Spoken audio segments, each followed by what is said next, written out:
Hello everyone, welcome to ओकुल में आप सभी का स्वागत है। आइए अपने इस कोर्स को आगे बढ़ाएंगे। दैट इज लक्ष्य 100 plus 90 days revision series for UPSC CSE prelims 2020। ठीक है, और आज 18 तारीख हो चुकी है और 20 तारीख को मोस्ट प्रोबेबली एक्सपेक्टेड है कि यूपीएससी की तरफ से कुछ ऑफिशियल नोटिफिकेशन या कुछ प्रेस रिलीज वगैरह है जो वो आएगी आगे आने वाले टाइम में कि एग्ज़ाम कब होगा उसके लिए। तो वो भी हम देखते हैं कि क्या होता है उसके बारे में। फिलहाल अभी हम इस कोर्स को आगे बढ़ाएंगे। 82वें दिन में हम लोग पहुंच चुके हैं, 82nd डे में, और आज हमारा जो हिस्ट्री है दैट इज इन पार्ट 4 रहेगा और ये रहेगा हिस्ट्री का लास्ट पार्ट। ठीक है, कल से जो इसमें बेसिकली 8 दिन बच रहे हैं उसमें हम लोगों ने प्लान किया है कि उसमें हम स्टार्ट करेंगे और कवर करेंगे अपना सी सेट। ठीक है, क्योंकि सी सेट भी आप लोगों को पता है बहुत ज़्यादा इंपॉर्टेंट है। दो वो एक क्वालिफाइंग है, लेकिन फिर भी कभी कभी ऐसा होता है कि सी सेट की वजह से भी लोग जो है वो प्रीलिम्स क्लियर नहीं कर पाते। ठीक है, इनका जीएस का पेपर जो है वो बहुत अच्छा रहता है, लेकिन प्रीलिम्स का जो पेपर है, जो आपका ये सी सेट वाला पेपर होता है, दूसरा पेपर प्रीलिम्स का, उसमें कभी कभी ऐसा होता है कि नंबर थोड़ा सा कम रह जाते हैं, तो उसकी वजह से जो प्रीलिम्स है वो क्वालिफाई नहीं हो पाता है। तो इसलिए उसको भी आपको नज़रअंदाज नहीं करना है, निगलेक्ट नहीं करना है। बहुत इंपॉर्टेंट पार्ट वो भी रहता है। दो उसमें मैं फिर से कहूँगा कि उसमें सिर्फ आपको 33% मार्क्स, या आप कह सकते हैं कि 200 में से सिर्फ 66 नंबर की ज़रूरत होती है, लेकिन फिर भी एज अ पास्ट ट्रेंड देखते हुए 2-3 सालों में पिछली बार से अगर एनालाइज किया जाए, स्पेशली 2017 से 2017, 18, 19 का अगर पेपर देखा जाए तो सी सेट का पेपर भी जो है वो बहुत आसान नहीं आ रहा है। ठीक है, डराने वाली बात नहीं है, एक चेतावनी मैं आप लोगों को दे रहा हूं कि पहले से ही आप लोग कॉशियस होकर चलें। और कभी अभी जैसा कि माना जा रहा है कम से कम कि 1 महीने का टाइम तो मतलब इसमें आगे होगा, ये एग्जाम पोस्टपोन होगा, तो उस 1 महीने के टाइम में अगर आप लोग थोड़ा बहुत भी ये सी सेट का जो पार्ट है इसको अगर देखेंगे, अगर आप हमारे तरीके से जो हम आपको थोड़ा बहुत यहाँ पर 7-8 क्लासेस में बताएंगे उस तरीके से आप देखेंगे, चीज़ों को समझेंगे और थोड़ा सा आप अपने एंड से अगर प्रैक्टिस करेंगे तो वो जो सी सेट का पेपर भी है वो भी आप बिल्कुल सही कर सकते हैं। ठीक है, तो चलिए आज के दिन के डिस्कशन में आगे बढ़ेंगे। तो जो लोग यहाँ पर कोर्स को फॉलो कर रहे हैं उनसे मेरी रिक्वेस्ट रहेगी फिर से कि प्लीज़ चीज़ों को ज़्यादा से ज़्यादा शेयर करें, लोगों के बारे में बताएं। ठीक है, जैसे कल भी हमने लाइव सेशन किया था तो वहाँ पर भी काफ़ी सारे लोगों को इस कोर्स के बारे में नहीं पता था। ठीक है, तो उन लोगों से भी मैं रिक्वेस्ट करूँगा कि जो लोग कोर्स को फॉलो कर रहे हैं प्लीज़ वो ज़्यादा से ज़्यादा बातों को जो है वो शेयर करें। और जो लोग चैनल पर नए हैं, जो ये कंटेंट हमारा पहली बार देख रहे हैं, उनसे मेरी रिक्वेस्ट रहेगी कि प्लीज़ चैनल को जरूर सब्सक्राइब कर लें और बेल आइकन याद से प्रेस करें, अदरवाइज जो है नोटिफिकेशंस जो है वीडियोस की वो आपसे मिस नहीं होनी चाहिए। ठीक है, चलिए तो आगे बढ़ने से पहले फिर आपसे मिशन की बात करेंगे। ये आप लोगों को अब तक वैसे काफ़ी लोगों को पता चल चुका होगा जो हमसे पहले से जुड़े हुए हैं कि that we are working off towards a mission to make education affordable for all. और कल भी जैसी ये बात हमने लाइव सेशन में की थी तो वहाँ पर पता लगा था कि लोगों को कुछ पेमेंट वगैरह करने में प्रॉब्लम आ रही है शायद, क्योंकि उसमें कुछ पेमेंट मेथड जो थे वो ज़्यादा नहीं थे। ठीक है, पेटीएम वगैरह उसमें वगैरह वो जो है वो सारे उसमें नहीं थे। तो उसमें आपकी सहूलियत के लिए, ठीक है, हमने एक ये जो स्कैन एंड पे का ऑप्शन होता है, ये क्यूआर कोड आपको दिया है। आप यहीं पर वीडियो को पॉज करके जस्ट ये क्यूआर कोड को स्कैन करें एंड इसके थ्रू आप पेमेंट जो है वो कर सकते हैं। ठीक है, और अगर कोई यूपीआई आईडी से अगर पेमेंट करना चाहता है तो उसके लिए यूपीआई आईडी भी यहाँ पर लिखी हुई है, दैट इज okul@axis bank। ठीक है, तो इस मिशन में हमारा सहयोग करें।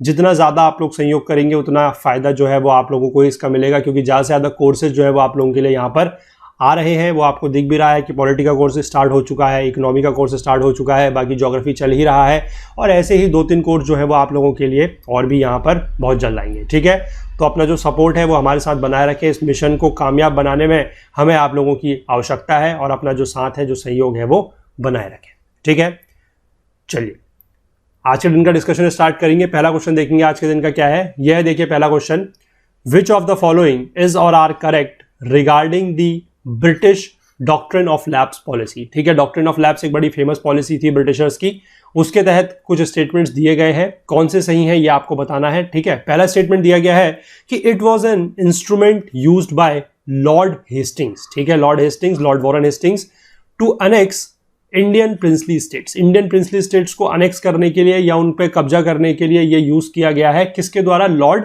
हेस्टिंग्स द्वारा। ठीक है, पहला स्टेटमेंट। दूसरा बोलता है कि it denied the ruler of a princely state the right to choose a successor in the absence of a natural heir. इसका मतलब क्या है कि जो प्रिंसली स्टेट है, ठीक है, उनके जो राजा हैं वो अपना सक्सेसर यानी कि जो अपना उत्तराधिकारी होता है उसको चूज नहीं कर सकते अगर उनका कोई नेचुरल हायर, यानी कि जैसे मान लीजिए कोई राजा है, कोई शासक है, उसका अगर कोई अपना सगा सुपुत्र है ठीक है, तो वो उसको राजशाही जो है फिर वो ट्रांसफर हो जाएगी आगे, मतलब अगली बार में उस रूलर के बाद। लेकिन अगर उसका कोई ऐसा सगा सुपुत्र जो है वो नहीं है, तो वो किसी को भी, मतलब अपने साम्राज्य में से किसी को भी जो है उत्तराधिकारी नहीं चुन सकता है। अगर इस तरीके का है कि किसी का सगा सुपुत्र नहीं है, तो वो जो प्रिंसली स्टेट है, जो वहां का राज है, वो ब्रिटिशर्स के पास चला जाएगा। ये लिखा गया इस स्टेटमेंट, ठीक है।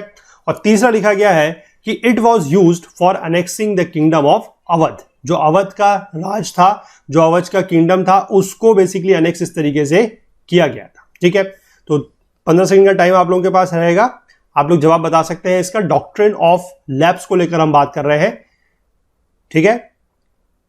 बड़े ध्यान से पढ़िएगा तीनों स्टेटमेंट को और उसके बाद इसका जवाब आप दीजिएगा क्या है। देखिए, इसका जो स्टेटमेंट सही है दैट इज स्टेटमेंट ओनली 2। पहला वाला गलत है क्योंकि लॉर्ड हेस्टिंग्स नहीं है, ठीक है, और तीसरा वाला भी गलत है, ठीक है। आइए पढ़ते हैं इसके बारे में, इंपॉर्टेंट है ये। देखिए, सबसे पहली चीज है लॉर्ड डलहौजी। नाम याद रखेंगे, लॉर्ड डलहौजी ने ये करा था, लॉर्ड हेस्टिंग्स ने ये नहीं किया था, ठीक है। Lord Dalhousie came to India as a governor general in 1948। As a governor general India में आते हैं कब? 1848 में, ठीक है। He was from the beginning determined to extend direct British rule over as large an area as possible। तो पहले दिन से जब से वो यहाँ आए थे, उनका एक ही मकसद था कि जो ब्रिटिश रूल है, जो ब्रिटिश हुकूमत है, उसको जितना दूर तक, यानी कि जितने बड़े एरिया में फैलाया जा सकता है, फैलाया जाएगा। तो the chief instrument through which Lord Dalhousie implemented his policy of annexation was the doctrine of lapse. तो इन्होंने ये स्टार्ट किया था। Under this doctrine when the ruler of a protected state died without a natural heir, his state was not to pass an adopted hire, ठीक है। adopted hire को वो state जो है वो पास नहीं होगी as sanctioned by the age old tradition of the country। पहले से ऐसा होता था, लेकिन जब ये डलहौजी आए तो इन्होंने ये नियम को चेंज कर दिया गया कि कोई भी adopted hire जो भी होगा, ठीक है, उसको ये जो चीज है, जो आपकी राजकाज है, जो राजगद्दी है, वो नहीं दी जाएगी। और इस तरीके का अगर कहीं पर होता है, किसी स्टेट में अगर ऐसा है कि नेचुरल हायर नहीं है, यानी कि आपका कोई सगा पुत्र नहीं है किसी भी राजा का, तो वो जो पूरा का पूरा राज है उस एरिया का, उस स्टेट का, वो है, वो ब्रिटिशर्स के कब्जे में आ जाएगा। तो ये इन्होंने ये प्रावधान बनाया, ठीक है। Instead it was to be annexed to the British dominions unless the adoption had been clearly approved earlier by the British authorities. तो ये बात की जा रही है कि जो आपका अडॉप्टेड हायर को लेके अगर वो कुछ ऐसा जो अडॉप्शन की प्रोसेस है, अगर वो पहले, ठीक है, अगर वो पहले ही जो है क्लियरली अप्रूव अगर नहीं की गई है बाय द ब्रिटिश अथॉरिटीज, तो उसको नहीं माना जाएगा और फिर वो जो राज है, वहां का जो स्टेट है, उसको कब्जा कर लिया जाएगा ब्रिटिशर्स द्वारा, ठीक है। ऐसे ही करके बहुत सारे स्टेट जो है वहां पर ये लगाया गया था। जैसे देख सकते हैं, सतारा में किया गया है 1848 में, नागपुर और झांसी में किया गया है 1854 में, ठीक है। वो यही डॉक्ट्रिन लगा के बेसिकली वहां का जो एनेक्सर है, या फिर आप कह सकते हैं कि कब्जा है, वो किया गया था, ठीक है। इसके बाद देखिए, Dalhousie also refuse to recognise the titles of many ex rulers और टू पे देयर पेंशन। तो डलहौजी ने यह भी किया था। इसी के तहत the titles of the nawabs of the Carnatic end of the Surat and the Raja of Tanjore were extinguished. ये टाइटल जो थे, इनको खत्म कर दिया गया। तो क्वेश्चन में आपसे ये भी पूछा जा सकता है कि डलहौजी ने किन किन का टाइटल जो था, या कौन कौन सा टाइटल जो था वो खत्म किया था। तो ध्यान रखेंगे, Nawabs of Carnatic and that of Surat और राजा ऑफ तंजौर, ठीक है। सिमिलरली बात करते हैं after the death of the x Peshwa बाजी राव टू, ठीक है। ये कहां के थे? ये मराठा एम्पायर के थे, हमने इनके बारे में बात की है, ठीक है। मराठा एम्पायर से संबंधित थे ये। Who had been made the Raja of Bithur. तो Dalhousie refuse to extend his pay or pension to his adopted son Nana Sahib, क्योंकि नाना साहिब उनके अडॉप्टेड सन थे बाजीराव टू के। तो जब बेसिकली उनकी मृत्यु होती है, तो डलहौजी ने यह चीज मना कर दी कि उनका जो पे या पेंशन है वो नाना साहिब को दी जा सकती है। उन्होंने कह दिया ऐसा नहीं हो सकता है, ठीक है। Dalhousie was keen on annexing the kingdom of Awadh but the task presented certain difficulties. वो चाहते थे, डलहौजी चाहते थे कि जो अवध का किंगडम है उसको भी, उस पर भी कब्जा किया जाए, लेकिन वहां पर कुछ प्रॉब्लम्स थी। क्या प्रॉब्लम थी? देखिए, पहला प्रॉब्लम ये थी कि जो नवाब थे अवध के, वो ब्रिटिश के साथ उनका बड़ा अच्छा संबंध था। कब से था? बैटल ऑफ बक्सर के समय से, जब बक्सर का युद्ध हुआ था तब से। तो यहां पर आप मुझे नीचे कमेंट सेक्शन में बताएंगे कि बक्सर का युद्ध जो है वो कब हुआ था, ठीक है, क्योंकि ये इंपॉर्टेंट चीजें हैं जो आपको पता होनी चाहिए। तो ये मैं आपसे पूछ लेता हूं कि बैटल ऑफ बक्सर जो है, या बक्सर का युद्ध जो है, वो कौन से सन में हुआ था, ठीक है। इसके बाद moreover they had been most obedient to the Britishers over the years. ये ब्रिटिशर्स के साथ काफी ज्यादा लॉयल रहे थे, उनके काफी सारी बातें जो थे ये मानते थे।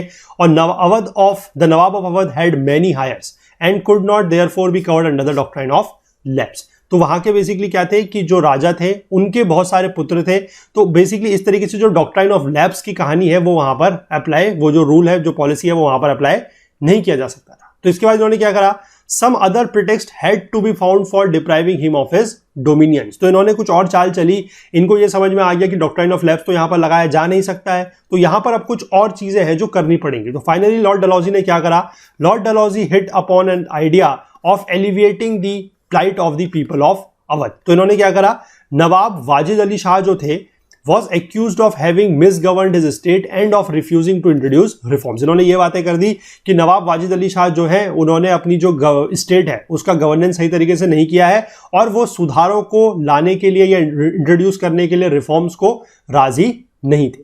तो सिमिलरली इन्हीं ग्राउंड्स पे उनका जो राजकाज है, जो किंगडम है अवध का, उसको अनेक्स कर लिया गया बाय 1856। ठीक है, लेकिन ध्यान रखेंगे कि 1856 में जो आपका अवध का जो किंगडम है उसको अनेक्स किया गया है वो डॉक्ट्रिन ऑफ लैप्स के तहत नहीं किया गया।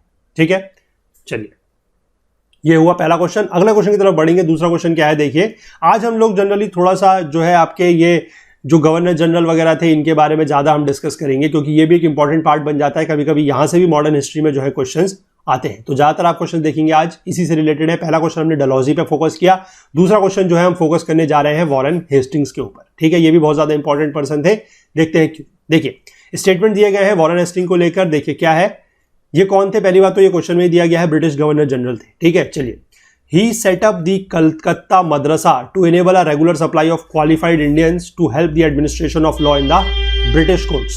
ठीक है, इन्होंने बेसिकली कलकत्ता में मदरसे की एक स्थापना की, क्योंकि ताकि क्या है कि जो क्वालिफाइड इंडियंस है उनकी रेगुलर सप्लाई होती रहे, कहां पर, ब्रिटिश कोर्ट्स में।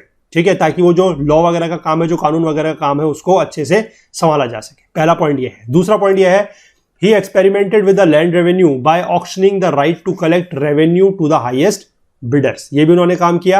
और तीसरा काम क्या किया, he entered into a peace agreement with Tipu Sultan by signing the treaty of Seringapatam. ठीक है, सेरिंगापटम की ट्रीटी को इन्होंने साइन किया, किसके साथ, टीपू सुल्तान के साथ। तो कौन सा स्टेटमेंट इनमें से सही है आपको बताना है। वॉरेन हेस्टिंग्स को लेकर हम यहां पर बात कर रहे हैं। ठीक है, Warren Hastings British governor general, बहुत फेमस है ये, अभी बताते हैं इनके बारे में क्या चीज है। ठीक है,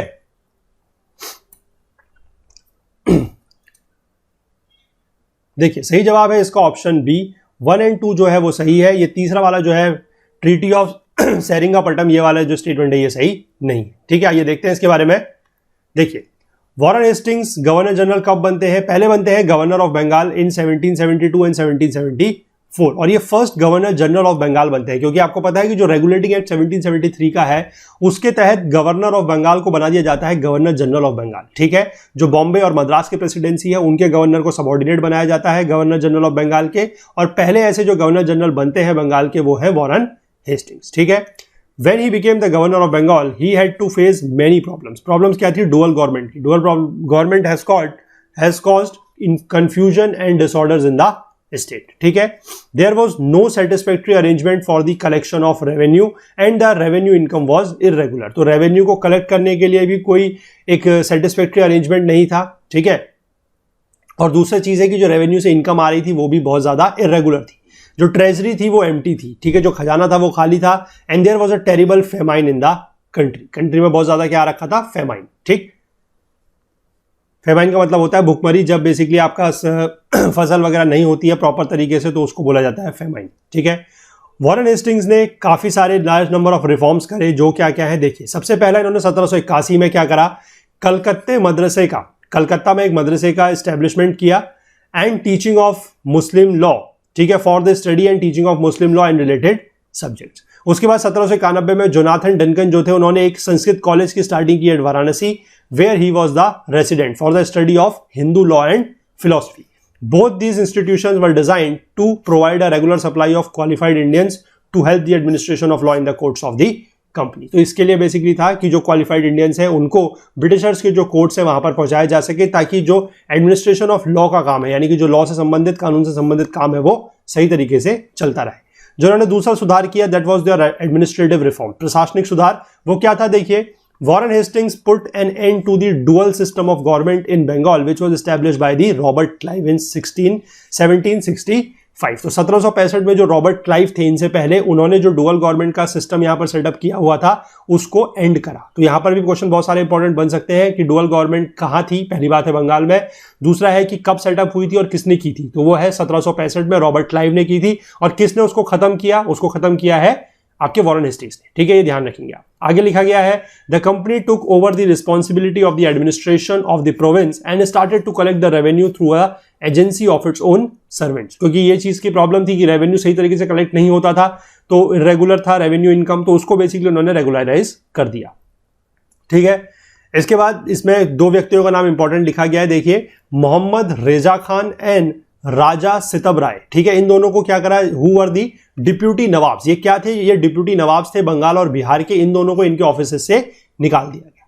the treasury was shifted from Murshidabad to Calcutta and it became the seat of government. जो ट्रेजरी थी, जो खजाना था, बेसिकली उसको मुर्शिदाबाद से शिफ्ट कर दिया गया कलकत्ता में। ठीक है, चलिए आगे देखेंगे रेवेन्यू रिफॉर्म्स। जो इन्होंने राजस्व सुधार किए वो क्या थे। ऑल्दो द कंपनी को पहले ही 1765 में मिल जाता है क्या, दीवानी अधिकार। कहां का, बंगाल, बिहार और उड़ीसा। कंपनी कौन सी है, हम किस कंपनी की बात यहां पर कर रहे हैं, हम यहां पर बात कर रहे हैं east India company. East India company के तहत बेसिकली ईस्ट इंडिया कंपनी को 1765 में ही राजस्व अधिकार या फिर कह सकते हैं कि दीवानी अधिकार मिल जाते हैं बिहार, बंगाल और उड़ीसा के।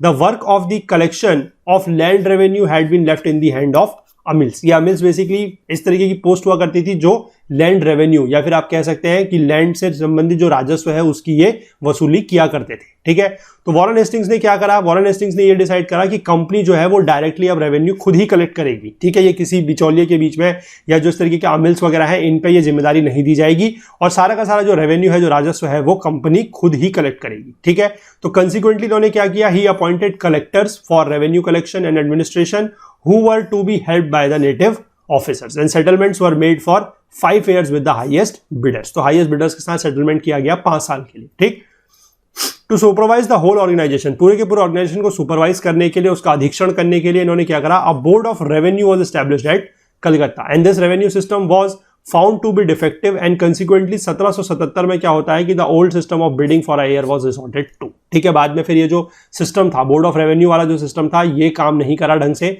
तो 1777 में वापस से जो बिडिंग वाला सिस्टम है उसको वापस से ले आया गया। ठीक है, he made the account of revenue simple and intelligible and made many provisions for the protection of ryots. ठीक है, जो रियोट्स वगैरह हुआ करती थी उसके प्रोटेक्शन को लेकर इन्होंने और भी ज्यादा प्रोविजन जो है वो लाए थे। ठीक है, थोड़ा सा इसमें और देखना है इकोनॉमिक रिफॉर्म्स के बारे में हमें।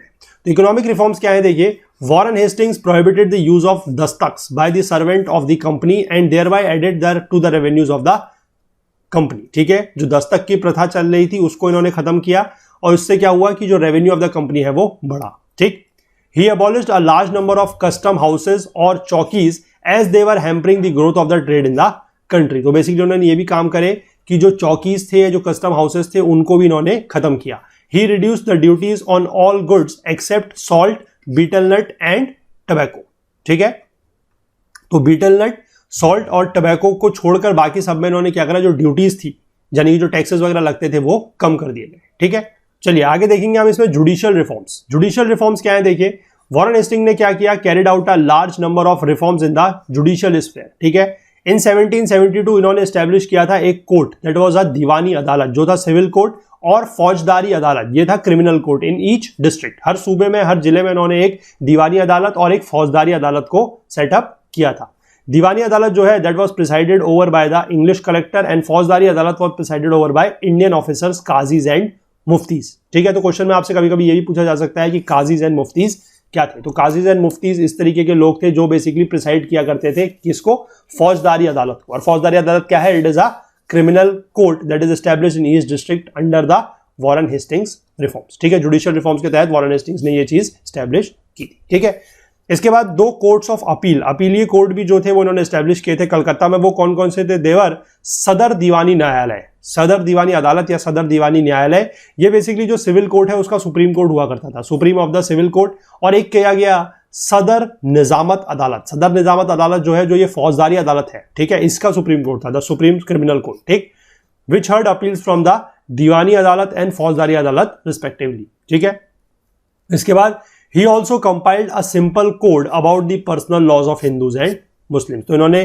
जो पर्सनल लॉज थे, जो निजी कानून थे हिंदुओं के और मुस्लिम के, उनके तहत भी इन्होंने सिंपल कोड जो है उनको कंपाइल किया था। ठीक है, तो ये सारा का सारा है अबाउट दी वॉरेन हेस्टिंग्स और उनके रिफॉर्म्स के बारे में। तो आप देख सकते हैं कि एक तरीके से अगर आप बात करें कि ये वॉरेन हेस्टिंग्स के अगर आपके ऊपर अगर आपके पास कोई क्वेश्चन लिखने को आता है मेंस में भी, तो वो भी आप यहां से जितना हमने इन्फॉर्मेशन आपको दी है आप लिख सकते हैं। ठीक है, थोड़ा सा इसमें आगे और देखेंगे क्या है। हम अभी हमने बात करनी है सेरिंगापट्टम के बारे में। जो ट्रीटी ऑफ सेरिंगापट्टम है वो 1792 में साइन की गई थी, जिसकी वजह से जो थर्ड एंग्लो मैसूर वॉर है, जो तीसरा एंग्लो मैसूर वॉर है, वो खत्म हुआ था। और उसके सिग्नेटरीज में कौन कौन थे देखिए। पहली बात तो यह है कि वॉरेन हेस्टिंग्स थे ही नहीं, लॉर्ड कॉर्नवालिस थे। ठीक है, क्योंकि 1792 की बात हो रही है, तब तक यहां पर लॉर्ड कॉर्नवालिस आ जाते हैं। Lord Cornwallis on the behalf of east India company थे। निजाम ऑफ हैदराबाद के उसमें कुछ रिप्रेजेंटेटिव थे, कुछ मराठा एम्पायर के रिप्रेजेंटेटिव थे, और उसमें थे टीपू सुल्तान जो कि रूलर थे मैसूर के। तो ध्यान रखेंगे कि वॉरेन हेस्टिंग्स ने जो है ये ट्रीटी ऑफ सेरिंगापट्टम जो है वो साइन नहीं की थी। ठीक है, चलिए, तो ये क्वेश्चन कंप्लीट होता है। अगले क्वेश्चन की तरफ बढ़ेंगे अब हम। देखिए, तीसरा क्वेश्चन देखते हैं दिन का क्या है। Which of the following was or were the recommendations of Hunter commission of 1882। 1882 के हंटर कमीशन की रिकमेंडेशंस इनमें से क्या थी। ठीक है, पहला दिया गया है कि जो प्राइमरी एजुकेशन है, जो प्राथमिक शिक्षा है, वो होनी चाहिए वर्नाकुलर लैंग्वेजेस में, यानी कि जो लोकल लैंग्वेजेस होती है उनमें, पहली चीज। दूसरा दिया गया है कि transfer of control of primary education to district and municipal boards. जो प्राइमरी एजुकेशन यानी कि जो प्राथमिक शिक्षा का जो कंट्रोल है वो सारा का सारा दिया जाना चाहिए किसको, डिस्ट्रिक्ट और म्युनिसिपल बोर्ड्स को। और तीसरा है कि यूनिवर्सिटीज जो है, जो विश्वविद्यालय है, they should be completely brought under the state's control. वो राज्यों के कंट्रोल में होने चाहिए पूरी तरीके से। ठीक है, कौन, यूनिवर्सिटीज। ठीक, तो दो चीजों की बात की गई है, एक आपकी प्राथमिक शिक्षा या फिर प्राइमरी एजुकेशन को लेकर और एक यूनिवर्सिटीज को लेकर। तो इनमें से कौन से स्टेटमेंट जो है वो रिकमेंडेशंस है किसके, हंटर कमीशन के ऑफ 1882। ठीक है, चलिए आपको बताना है इसका जवाब। 15 सेकंड का समय आप लोगों के पास रहेगा। पहले आपको हंटर कमीशन के बारे में थोड़ा सा इंफॉर्मेशन होनी चाहिए कि हंटर कमीशन क्या था, उसके बाद उसकी रिकमेंडेशंस क्या क्या थी। ठीक है, चलिए देखिए, सही जवाब इसका है ऑप्शन डी। सिर्फ 1 और 2 स्टेटमेंट सही है, ये तीसरी स्टेटमेंट सही नहीं है, क्योंकि इसमें यूनिवर्सिटीज को लेकर कोई भी प्रावधान नहीं था। ठीक है, आइए पढ़ते हैं इसके बारे में। देखिए, सबसे पहली बात है कि लॉर्ड रिपन जो थे, उन्होंने पहला इंडियन एजुकेशन कमीशन अपॉइंट किया था कब, 3 फरवरी 1882। ठीक है, 3 फरवरी 1882 को।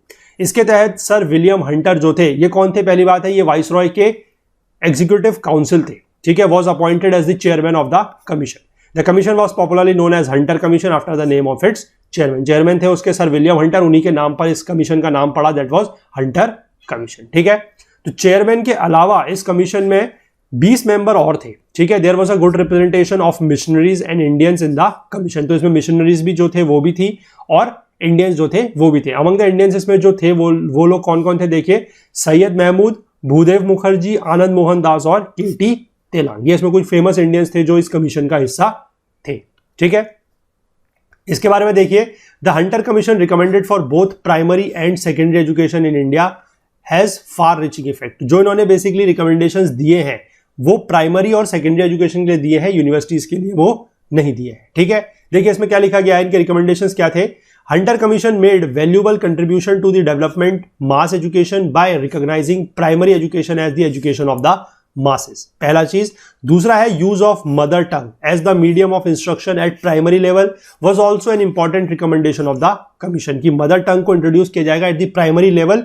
ये भी एक बहुत बड़ा रिकमेंडेशन था इस कमीशन का। दूसरा है following the method adopted in England the commission recommended that the control of primary education जो है वो डिस्ट्रिक्ट और म्युनिसिपल बोर्ड्स को सौंप दिया जाना चाहिए। तो ये भी रिकमेंडेशन था।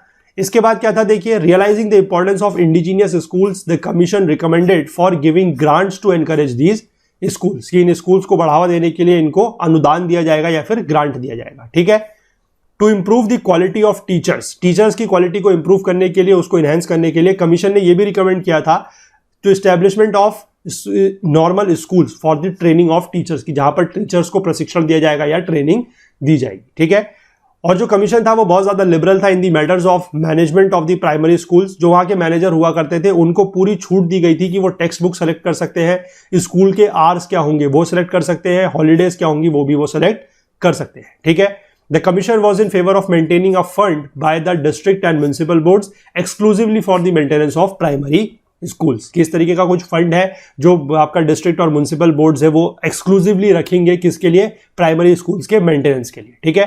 The commission recommended more practical curriculum by inclusion of practical subjects in the curriculum of primary schools. ठीक है, कि प्रैक्टिकल करिकुलम जो है वो ज्यादा होने चाहिए, मतलब सिर्फ और सिर्फ किताबी नॉलेज नहीं होनी चाहिए, किताबी ज्ञान के अलावा जो प्रैक्टिकल नॉलेज है वो भी होनी चाहिए. ठीक है. The Hunter commission completely restricted itself to primary and secondary education. ये ध्यान रखने वाली बात है. It did not recommend any such move of bringing universities under the state's control. तो मैं आपको बता चुका हूं कि प्राइमरी और सेकेंडरी एजुकेशन की बात इसके तहत की गई है, यूनिवर्सिटीज को लेकर या विश्वविद्यालय को लेकर कोई भी बात यहां पर नहीं की. ठीक है. चलिए अगला क्वेश्चन देख लेते हैं क्या है. चौथा क्वेश्चन दिन का. With reference to the provisions of Wavell plan. Wavell plan 1945 को लेकर जो प्रोविजंस हैं, कौन सा स्टेटमेंट ऐसे है जो सही नहीं है? फिर से ध्यान दीजिएगा, नॉट करेक्ट. ठीक. The viceroys executive council would be composed of Indian members only. Viceroy की जो एग्जीक्यूटिव काउंसिल होगी या जो कार्यकारी परिषद होगी उसके सदस्य सिर्फ भारतीय मेंबर्स होंगे. ठीक है. दूसरा दिया गया है कि Muslims were to be given representation in the executive council in the proportion to their share of the population. कि मुस्लिम्स को इस एग्जीक्यूटिव काउंसिल में या कार्यकारी परिषद में जो है रिप्रेजेंटेशन मिलेगा, और किस तरीके से मिलेगा? कि जितना उनका जो पॉपुलेशन में जितना उनका शेयर है, जितना प्रोपोर्शन उनका पॉपुलेशन में है उसी के आधार पर मिलेगा. ठीक है. और तीसरा दिया गया है कि जो सेक्रेटरी ऑफ द स्टेट का ऑफिस है या जो पद है उसको एबॉलिश कर दिया जाएगा या खत्म कर दिया जाएगा. तो ये तीन जो है प्रोविजंस थे वेवल प्लान के, इनमें से कौन सा है या कौन सा नहीं है ये आपको बताना है. आपको ये बताना है वैसे कि कौन सा इनमें से नहीं है. ठीक है. चलिए 15 सेकंड का टाइम आप लोग के पास रहेगा. वेवल प्लान के तहत हम लोग जो है बात कर रहे हैं 1945 का वेवल प्लान. ठीक. चलिए जवाब बताएंगे आप लोग इसका क्या है. देखिए ये तीनों ही जो है ये सही है, मतलब ये तीनों के तीनों ही इसके प्रोविजंस नहीं है. ठीक है. आइए पढ़ते हैं इसके बारे में. देखिए लॉर्ड वेवल जो है वो वाइसरॉय बनते हैं इंडिया के 1943 में. किसके बाद? लॉर्ड लिनलिथगाउ के बाद. ठीक है. थोड़ा सा बेसिकली आपको ये सन वगैरह अगर उतने याद नहीं भी है तो आपको एटलीस्ट एक थोड़ा सा क्रोनोलॉजी याद होनी चाहिए कि कौन पहले थे और कौन बाद में थे. ठीक है. क्योंकि इसमें भी बहुत सारा इश्यूज है कि गवर्नर पहले थे, फिर गवर्नर जनरल थे, फिर ये वाइसरॉयज बने, किस तरीके से जो चीजें हैं वो चेंज हुई हैं. ठीक है. ये भी थोड़ा सा आपको पता होना चाहिए. ठीक. चलिए आगे देखते हैं. There was a constitutional deadlock. जब ये आए थे उस समय यहां पर एक कॉन्स्टिट्यूशनल डेडलॉक चल रहा था, और वो क्या था कि कांग्रेस को चाहिए था यूनाइटेड इंडिया, लेकिन मुस्लिम लीग उस समय यहां पर पार्टीशन की बातें कर रही थी. ये आपको चीजें थोड़ा बहुत पता है, थिंक की होंगी. ठीक है. 1945 में क्या होता है, जून 1945 में वेवल ये बोलते हैं कि उनका जो प्रपोजल है ये कॉन्स्टिट्यूशनल डेडलॉक को तोड़ने के लिए एक प्रपोजल लेके आते हैं, उसी को बोला जाता है वेवल प्लान. और उसके तहत प्रपोजल्स क्या है, प्रोविजंस क्या है, देखिए कि जो वाइसरॉय की एग्जीक्यूटिव काउंसिल है, जो कार्यकारी परिषद है, उसमें सारे के सारे इंडियंस होंगे except the viceroy himself and the commander in chief. यानी कि उसमें सारे के सारे इंडियंस होंगे, लेकिन दो लोग उसमें होंगे, एक होंगे वाइसरॉय खुद और एक होंगे कमांडर इन चीफ. ठीक है. The executive council would be a sort of N interim national government and the governor general would use his veto power reasonably. तो बेसिकली जो ये काउंसिल होगी ये एक तरीके से आप कह सकते हैं कि एक अंतरिम भारतीय गवर्नमेंट होगी. ठीक है. और जो गवर्नर जनरल है वो अपना जो वीटो की पावर है, जो वीटो का अधिकार है, उसको बड़े रीजनेबल तरीके से यूज करेंगे. तो यहां पर क्वेश्चन में जो पहला स्टेटमेंट दिया गया था कि एग्जीक्यूटिव काउंसिल में सारे के सारे मेंबर्स इंडियन होंगे, वो गलत हो जाता है, क्योंकि इसमें इंडियंस के अलावा वाइसरॉय खुद भी हैं और कमांडर इन चीफ भी हैं वहां के. ठीक है. चलिए आगे देखेंगे. All portfolios except defence were to be under the control of Indian members. तो सारे के सारे पोर्टफोलियो जो है सिर्फ रक्षा को छोड़कर, डिफेंस को छोड़कर, वो सारे के सारे इंडियन मेंबर्स को दे दिए जाएंगे. The council was to have a balanced representation of all Indians including caste Hindus, Muslims and depressed classes, Sikhs etcetera. सबको जो है उसमें एक बैलेंस रिप्रेजेंटेशन दिया जाएगा. जबकि अगर हम बात करते हैं तो 14 मेंबर सदस्यों में से मुस्लिम्स को दे दिया गया था 6. ठीक है. जबकि उनकी जो पॉपुलेशन में प्रपोर्शन था या जो शेयर था वो 25% था, यानी कि 25% टोटल आबादी का मुस्लिम्स थे. लेकिन आप यहां पर देख सकते हैं कि लगभग उनको 50% सीट यहां की दे दी गई. ठीक है. तो वो जो दूसरी स्टेटमेंट थी कि उनको एज इन प्रपोर्शन अपने जो पॉपुलेशन है उसके प्रपोर्शन के हिसाब से शेयर मिला है, वो गलत है. ठीक है. क्योंकि यहां पर उनकी जो पॉपुलेशन थी वो लगभग 25% के आसपास थी, और जो उनको शेयर दिया गया है सीटों का वो 14 में से 6 दिया गया है, जो कि लगभग 50% के आसपास बनता है. ठीक है. इसके बाद एक ब्रिटिश हाई कमिश्नर को अपॉइंट किया गया था. ब्रिटिश हाई कमिश्नर मतलब ब्रिटिश उच्चायुक्त को अपॉइंट किया गया था in India as in other dominions to look after British commercial and other interest. इसको देखने के लिए यहां पर एक ब्रिटिश उच्चायुक्त का अपॉइंटमेंट किया गया था। दूसरा इसमें यह भी लिखा गया था कि जो भी प्रपोजल्स हैं वो किसी भी तरीके से प्रिजुडाइज और प्रिजज नहीं करेंगे the essential form of future permanent constitution or constitution for India which must be framed by the Indians themselves. उसमें यह भी लिखा गया था कि जो भी ये प्रपोजल्स हैं, ठीक है, जो भी ये प्रपोजल्स हैं ये बेसिकली किसी भी तरीके से जो आगे आने वाले टाइम में भारत का संविधान बनने वाला है जिसको भारतीय खुद ही बनाएंगे, उस पर ये किसी भी तरीके से कोई भी इफेक्ट जो है वो नहीं डालेगा, ठीक है। दूसरा है the interference of the secretary of the state for India was to be reach to a minimum and was to be exercised only in the interest of India. तो सेक्रेटरी ऑफ स्टेट का जो basically interference है या जो हस्तक्षेप है या जो दखल है उसको बहुत मिनिमम लेवल पर कर दिया जाएगा, लेकिन उस ऑफिस को, उस पद को जो है वो खत्म नहीं किया जा रहा है। क्वेश्चन में दिया गया था कि it abolished the office of secretary of state, तो वहां से वो स्टेटमेंट भी जो है वो गलत हो जाता है। तो तीनों स्टेटमेंट जो क्वेश्चन में दिए गए हैं वो गलत है और बाकी जो extra information about the Wavell plan है वो ये, ठीक है। और वेवल प्लान को लेकर ही आगे जाके शिमला एग्रीमेंट होता है जिस पर मोहम्मद अली जिन्ना और महात्मा गांधी को मिला के कुल 21 लोगों को एक मीटिंग के लिए बुलाया जाता है, लेकिन वो जो मीटिंग है, जो वो प्लान है, एग्रीमेंट है, वो सफल नहीं होता है और उसके बाद ये वेवल प्लान जो है वो भी ड्रॉप हो जाता है, ठीक है। चलिए, ये इसकी आगे की कहानी थी थोड़ा सा। अब हम देखेंगे अपना लास्ट क्वेश्चन दिन का with reference to the Radcliffe boundary commission, ठीक है। रेडक्लिफ बाउंड्री कमीशन को लेकर स्टेटमेंट्स दिए गए हैं। पहला है commission was set up as per the provisions of the cabinet mission, cabinet mission के प्रोविजंस के तहत ये कमीशन सेटअप किया गया था। दूसरा है it was responsible for the demarcation of the western borders Punjab only, क्योंकि ये बेसिकली जो बाउंड्री कमीशन है ये भारत और पाकिस्तान के बीच में जिस समय बंटवारा हो रहा था उसके बीच में जो लाइन खींचनी थी कि कौन सा एरिया पाकिस्तान का होगा, कौन सा एरिया इंडिया का होगा, उसको लेकर था, ठीक है। तो यहां पर यह लिखा गया है कि इसके पास रिस्पॉन्सिबिलिटी थी या ये जिम्मेदार था सिर्फ और सिर्फ वेस्टर्न बॉर्डर्स यानी कि सिर्फ पंजाब के एरिया को करने के लिए, क्योंकि आपको पता है कि जिस समय पाकिस्तान अलग हुआ था यहां पर दो पाकिस्तान थे, एक ईस्ट पाकिस्तान था और एक वेस्ट पाकिस्तान था। तो जो ईस्ट पाकिस्तान आज की डेट में है वो जो आज की डेट का बांग्लादेश है वो है, ठीक है। तो उसके जिम्मेदारी थी या नहीं थी ये यहां पर क्वेश्चन में दिया नहीं गया है। यहां पर ये लिखा गया है कि इसके पास सिर्फ जो वेस्टर्न बॉर्डर्स है यानी कि जो आज की डेट का पाकिस्तान है सिर्फ वहां की बाउंड्रीज को बनाने का इसके पास जिम्मेदारी थी, ठीक है। तीसरा स्टेटमेंट ये दिया गया है कि it consisted of an equal number of members from the Indian National Congress and Muslim League, कि इस कमीशन में इंडियन नेशनल कांग्रेस के और मुस्लिम लीग के जो मेंबर्स थे उनकी संख्या जो थी वो सेम थी, ठीक है। तो कौन सा स्टेटमेंट इनमें से सही है आपको ये बताना है, इज और आर करेक्ट, ठीक है, सही है बताना है about the Radcliffe boundary commission, ठीक है। इंपॉर्टेंट क्वेश्चन है ये भी काफी, अभी बताएंगे इसका क्या, इसका पॉलिटी में भी एक कंटेक्स्ट निकल के आता है आगे यहीं से, ठीक है। एक बड़ा इंपॉर्टेंट केस है वहां पर। देखिए इसका जो है जवाब जो सही है वो सिर्फ सी है, ठीक है। पहला और दूसरा जो है वो गलत है क्योंकि कैबिनेट मिशन से इसका कोई संबंध नहीं है और दूसरा ये सिर्फ पंजाब ओनली या वेस्टर्न बॉर्डर्स ओनली नहीं है, ठीक है। चलिए पढ़ते हैं इसके बारे में। देखिए the British government approved the plan which allowed for the provincial legislative assemblies of Punjab and Bengal, क्योंकि मैं बता रहा हूं कि जो ईस्ट पाकिस्तान है वहां पर भी, ठीक है, to decide whether they wanted their provinces to be partitioned or not and if so start a process by which the Governor General of India would appoint a boundary commission to demarcate the borders, ठीक है। The Indian independence act जो है 1947 का, जिसको royal ascent मिलता है 18 जुलाई को, वो सेट करता है stone for the partition of India and authorise the commission to demarcate the borders of divided Punjab and Bengal, क्योंकि पंजाब को डिवाइड करके आपका जो वेस्ट पाकिस्तान आज की डेट में है, जो आज की डेट में पाकिस्तान है, वो बना है और बंगाल की डेट से आपको जो पूरा का पूरा बंगाल है उसको पार्टीशन करके बना है ईस्ट पाकिस्तान, जो आज की डेट में क्या है, बांग्लादेश, ठीक है। लेकिन ये जो कमीशन है that was based on 3 June 1947 plan, ठीक है। इसको 3 जून प्लान या माउंटबेटन प्लान भी कहा जाता है, जो पार्टीशन का प्लान यहां पर लेके आए थे, ठीक है।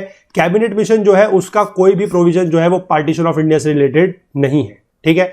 इसके बाद देखेंगे the task of demarcating the boundary between India and Pakistan was given to a British lawyer. ये एक ब्रिटिश लॉयर हुआ करते थे जिनका नाम था सर साइरिल रेडक्लिफ। तो कभी कभी ऐसा भी हो सकता है कि बहुत सारी चीजें आपको नाम आप पढ़ते आ रहे हैं, आपसे क्वेश्चन में ये दे दिया जाएगा कि जो साइरिल रेडक्लिफ थे वो इंडिया के कोई गवर्नर जनरल या वाइसरॉय थे। तो ध्यान रखेंगे वो कोई गवर्नर जनरल या वाइसरॉय नहीं थे, बल्कि वो एक ब्रिटिश लॉयर थे, ठीक है।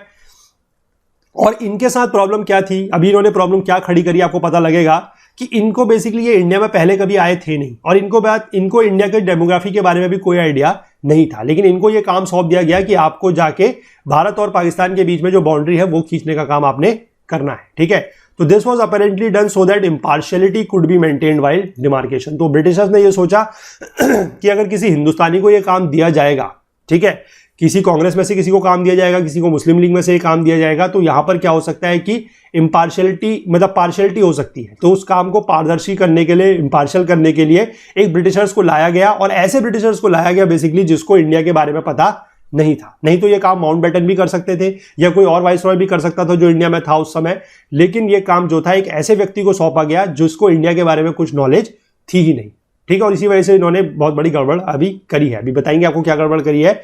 तो रेडक्लिफ कमीशन ने क्या किया, इसमें 4 सदस्य थे from the Indian National Congress और 4 थे from the Muslim League, and was chaired by Sir Cyril Radcliffe. तो साइरल रेडक्लिफ जो थे वो इनके हेड थे, और इसमें जो नंबर ऑफ मेंबर्स थे वो सेम थे, यानी कि 4 इंडियन नेशनल कांग्रेस से थे और 4 मुस्लिम लीग से थे। अब इन्होंने प्रॉब्लम क्या खड़ी करी ये मैं आपको बताता हूं।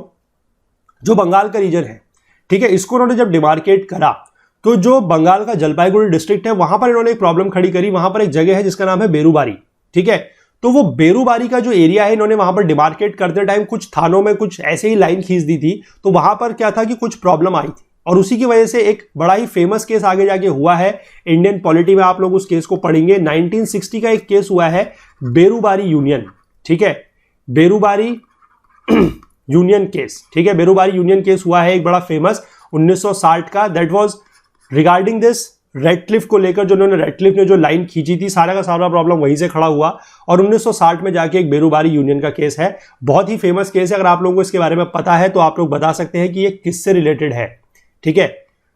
मतलब मैंने इसको आपको थोड़ा बहुत हिंट दे दी है कि it was regarding the partition को लेकर, जो ये पार्टीशन की लाइन खींची गई थी, ठीक है। और बाकी थोड़ा बहुत इसके बारे में अगर आप चाहें तो 1-2 लाइन नीचे कमेंट सेक्शन में बता सकते हैं। अगर नहीं पता है तो वो भी बताइए, वो आप फिर रिक्वेस्ट का मतलब फिर आपको बताना पड़ेगा कि नहीं पता है, सो दैट कि हम इसको कभी जो है अपने इंडियन पॉलिटी की जो क्लासेस हमारी चल रही है, जो आज ही से स्टार्ट हुई है, वहां पर कवर कर लेंगे, ठीक है।